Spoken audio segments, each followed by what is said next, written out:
청와대에서 오늘 이게 이제 연속 선상에 있는 거기 때문에 한번 차례대로 한번 해볼게요. 청와대에서 오늘 청와대 강민석 대변인이 올린 그러니까 발표한 내용이 있습니다. 이건 강민석 대변인과 목소리가 비슷한 우리 황 작가님께서 한번 읽어주십시오. 어디 부분 얘기하시죠? 몇 페이지? 9페이지. 여기 9페이지. 9페이지.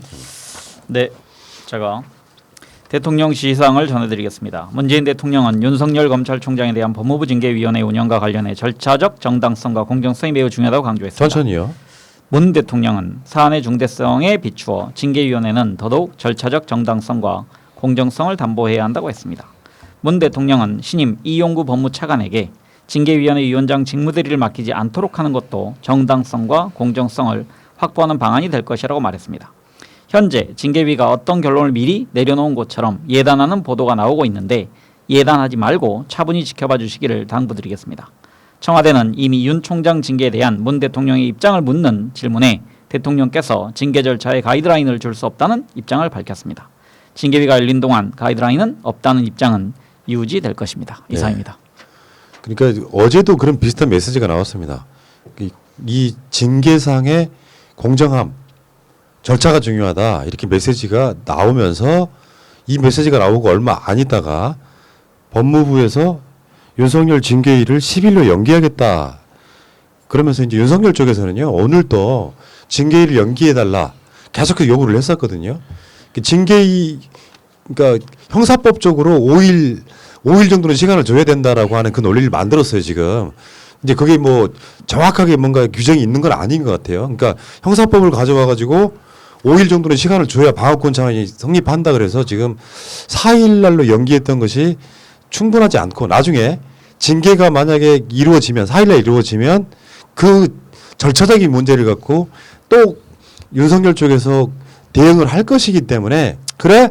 그럼 한번 10일로 연기해 줄게. 뭐 이렇게 결정을 한 것 같아요. 네. 저는 그 청와대가 어떻든 간에 정말 명쾌하게 입장을 정리해 주신 것 같거든요.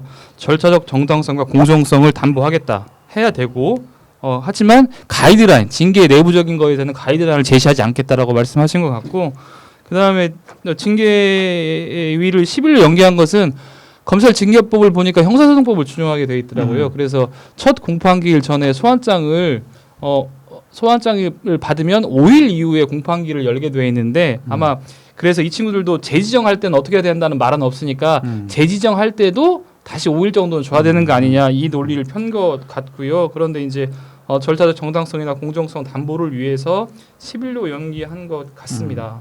그러니까 이게 원래는 그 오늘 열리기란 거는 문제될 게 없었던 거죠. 왜냐하면 지난주 화요일인가요?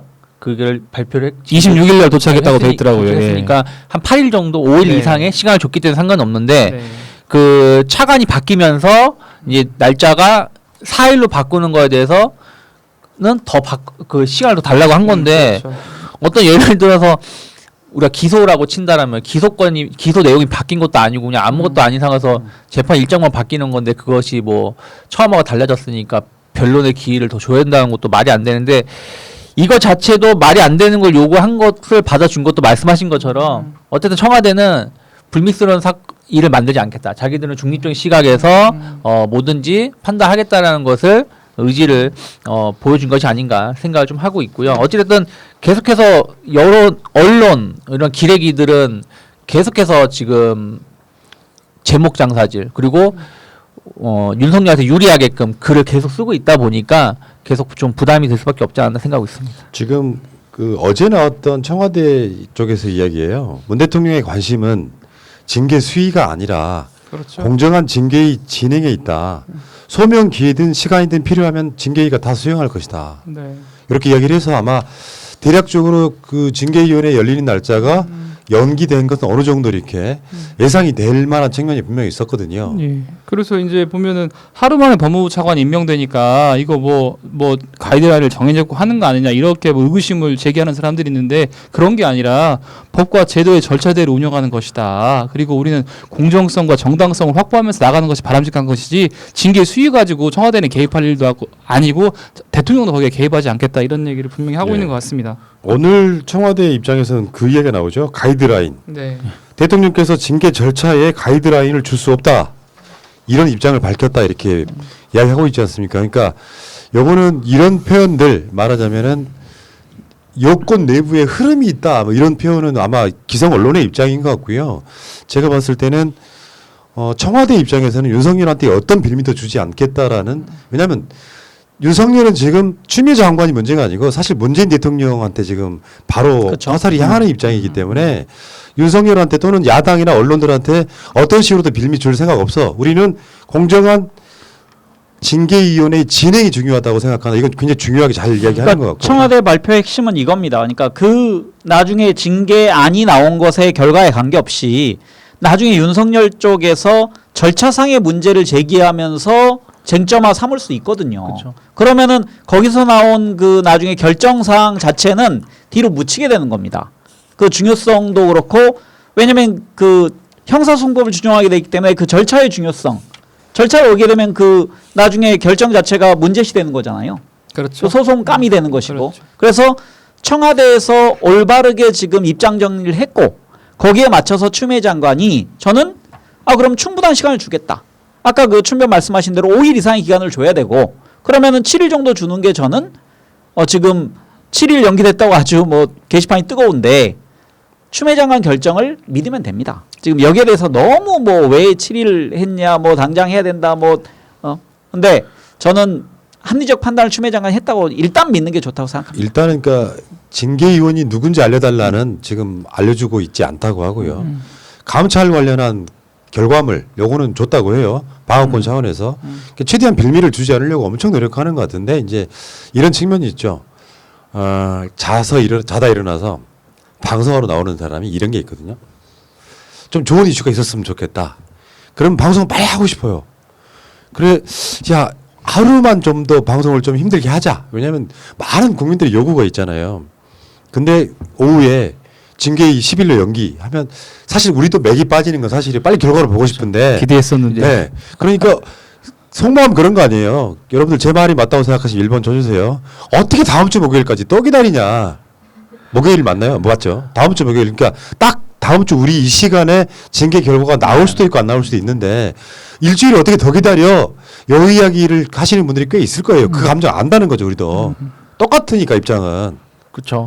오면서 화딱지가 저도 화딱지가 났는데, 일단은 근데 완벽하게 하기 위해서 또 너무 완벽주의를 따지면 안 되겠지만 상대방이 계속 이런 버꾸라지 아니겠습니까? 이 버꾸라지가 계속 치고 들어오기 때문에 소금을 치면서 완벽하게 하려면 화가 나더라도 조금은 더 참아야 되는데, 저는 제가 두 가지만 얘기하면요. 네네. 첫 번째는 지금 이렇게 대통령이 말씀하신 절차적 정당성을 주지 않으면 되치기 당해요.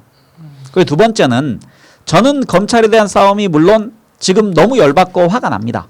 하지만 20년 동안 개혁하려고 했는데 검찰은 단 한 1mm도 뒤로 움직이지 않았어요. 그러니까 검찰은 이렇게 강고한 집단입니다. 그래서 이 싸움이 뭐 쉽게 우리가 회의 열면 그냥 뭐 이렇게 땅땅땅해서 끝날 정도, 아니면 뭐 직무배제하면 끝날 정도, 검찰이 이렇게 힘이 세다는 얘기입니다. 그러니까 이렇게 센 검찰을 상대로 우리가 싸우기 때문에 결집해야 되는데 이 안에서 우리의 그 좀 분열이 생긴다. 그럼 오히려 검찰이 지금 더 좋아할 일 아닐까요? 모르신 말씀이고요. 저도 어떻든 간 이렇게 법무부에서 절차적 정당성이나 공정성 담보를 위해서 최대한 노력을 하고 있는데요. 만약에 이렇게 공정성이나 정당성이 담보된 징계 처분이 나오게 되면 그 처분에 대해서는 우리 윤 총장께서도 승복을 했으면 좋겠고요. 승복 못하면 뭐 본인도 법률상에 또 다른 권리가 있기 때문에 다시 또 뭐 가처분을 한다거나 이런 절차가 있을 수 있을 것 같아요. 근데 정말 이런 모습을 국민들이 계속 보고 있는데 이 보여주는 것이 바람직한 것인지는 예. 다시 한번 생각해봤으면 좋겠습니다. 지금 법무부의 입장이 이런 겁니다.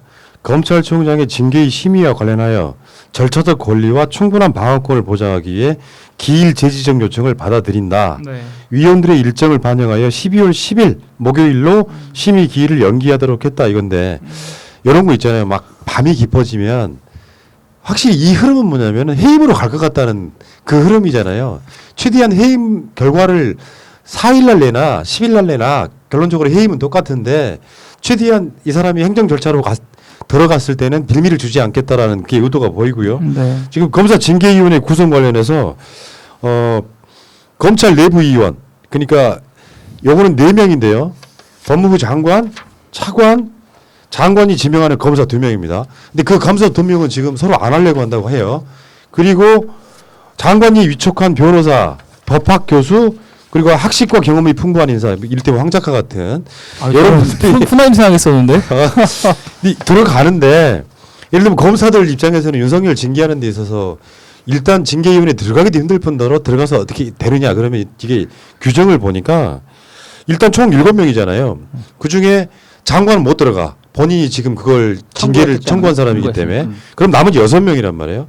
근데 차관까지 없어지면은 실제로 이 징계위원회를 구성하기가 너무 힘들어서 차관을 일단 빨리 임명한 이유가 네. 저 사람이 윤석열을 징계할 거니까가 아니라 숫자를 채우기 위해서 차관을 내가 봤을 때는 법무부 차관이 자기가 그만둔 것은 징계위원회 못 열게 방해하기 위한 목적이 분명히 보이잖아요. 그렇죠. 네. 그러다 보니까 검사 2명은 위촉할 수도 있고 안 할 수도 있는데 결론적으로 말해서 그 성원이 됐을 때 그중에 과반이 찬성하면 끝난다는 거 아니에요? 맞습니다.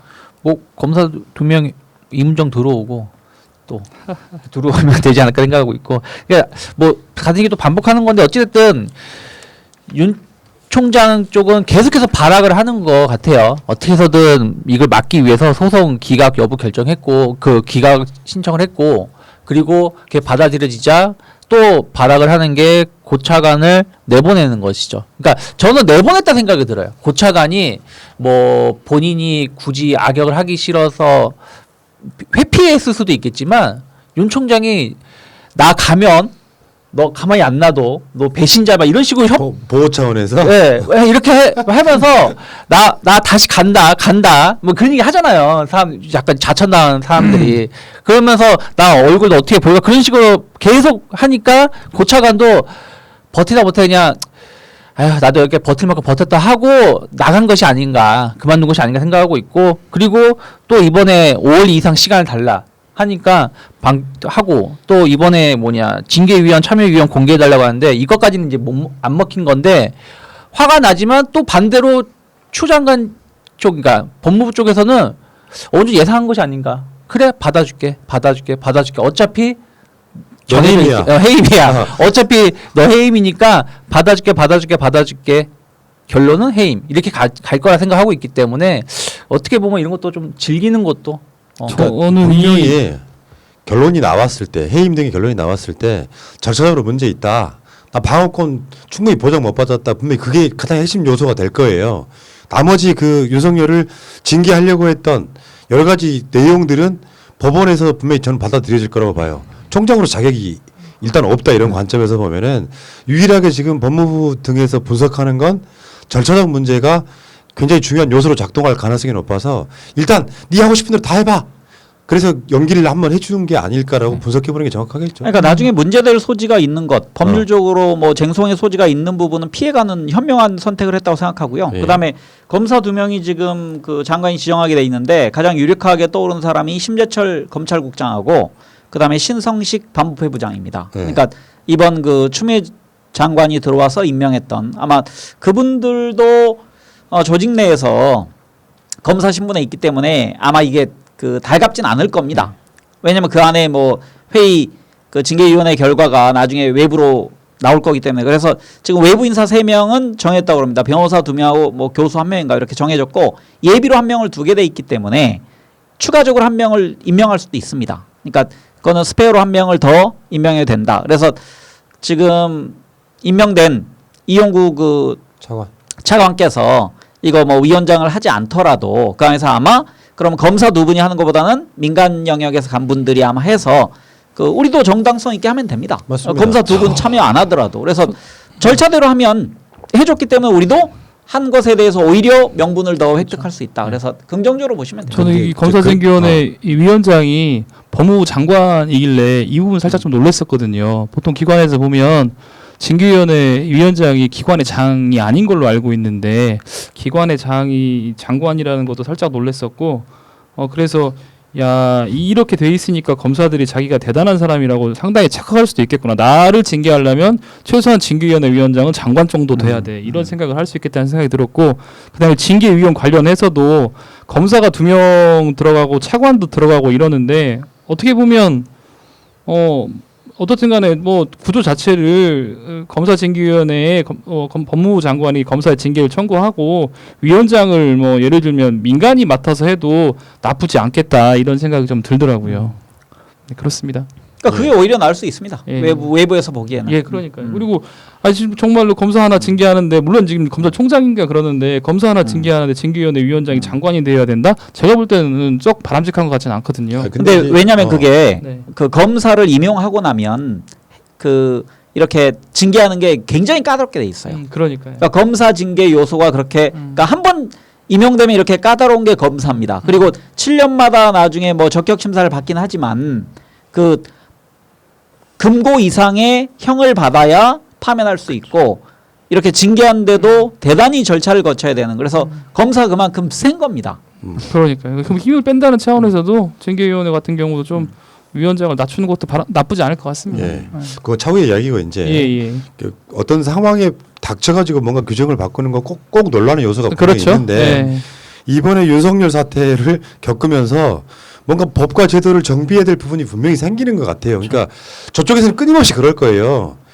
살아있는 권력에 대한 수사를 했기 때문에 윤석열을 탄압한다 프레임이겠지만 지금 제가 봤을 때는 어떤 여론의 힘으로 저는 이겨낼 수 있다고 분명히 봐요. 왜냐하면 윤석열의 개인 비리에 관련된 문제를 오늘 민주당의 뭐 김민석 의원 같은 경우 이렇게 쓴 글들을 이렇게 딱 보면은 그런 느낌이 분명히 들더라고요. 제가 김민석 의원 뭐 우리 식구에서가 하는 말이 아니라 한번 그 읽어드려 볼게요. 제가 그 내용이 한번 한번 뭐였는지. 주십시오. 그러니까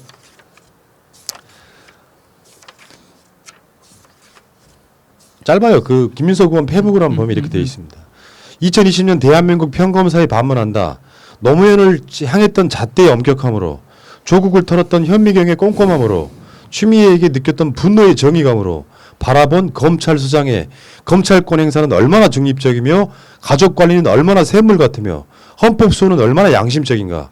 그대들의 수장은 그를 옹호하는 온갖 변설은 그리도 하늘을 우러러 한 점 부끄러움이 없는가. 그간 검찰이 힘없는 국민들과 수많은 정치인들에게 들이댔고 지금도 들이대고 있으며 앞으로도 들이댈 그 잣대들로도 엄청난 결집력으로 온 국민에게 검사 동일체의 실체를 보여주며 검찰이 어때서? 라는 도도한 질문을 국민께 팽개친 평검사들에게 반문한다. 추잡한 기득권 동일체냐? 존엄한 인권수호 동일체냐? 어떤 검사 동일체가 되시려는가? 2020년 대한민국 평검사의 지성과 내심이 궁금하다. 이렇게 굉장히 센 발언을 해서 지금 포탈 탑에도 올라가 있던데 지금 저는 그렇게 봐요. 여론이 계속해서 막 갈피를 못 잡고 있는 그 시기에 이쪽 세력과 저쪽 세력이 아주 첨예하게 딱 부딪히고 있는 다음 주 목요일 이후로 더 연기하지는 않겠죠. 않겠죠. 예. 더 이상 그거는 연기하는 이제 건 아닌 것 같고요. 불가능할 것 같고요. 제일 괴로운 건 우리 같은 사람들이에요. 그렇잖아요. 물론 추미애 장관만큼 괴롭겠습니까? 근데 이제 이런 경우의 수는 하나 있습니다. 그러니까 그 막상 거기 가서 거기 대리인으로 나온 사람들이 저기 앉아 있는 위원 중에 누구누구를 기피한다. 기피 신청은 법률적으로 또 가능하잖아요. 재판부 그 기피 신청하는 것처럼. 그래서 그 문제로 또 법률적으로 질질 끌지 모르지만 우리 쪽에서 연기한 일은 없습니다. 그러니까 그쪽에서 원하는 걸로 해서 연기 사유를 나중에 심사하겠죠. 기피 신청이 정당한지 정당하지 않은지. 그럼 회의가 길어질 수 있다고 생각하는데 우리 쪽에 연기할 일은 없다. 예. 그 검사징계법 보니까 제적 기피 사유가 있던데 제적 같은 경우는 거의 뭐 친인척 관계인 것 같고 기피 사유는 뭐 공정화 심리 못할 그런 사유 있던 것 같은데 일반적으로 기피 신청은 거의 뭐 받아들이지 않으니까요. 아마 10일 이후로 연결되는 일은 없을 것 같습니다. 되게 열받더라고요. 예를 들어서 모든 게 다 이제 민주적 절차 때문에 당신들 반론도 가능해라고 이렇게 기회를 주지 않습니까? 근데 검사 징계하는데 예를 들면 검사가 나 저 사람은 나를 해임시킬 것 같으니까 싫어. 요 느낌을 갖고 뭐 할 수 있다는 게 이것도 완전 특권 아니에요? 어떻게 보면. 기피 신청을 할 수 있는데 아마 받아들이지 않으실 겁니다. 네. 네. 알겠어요. 이 이야기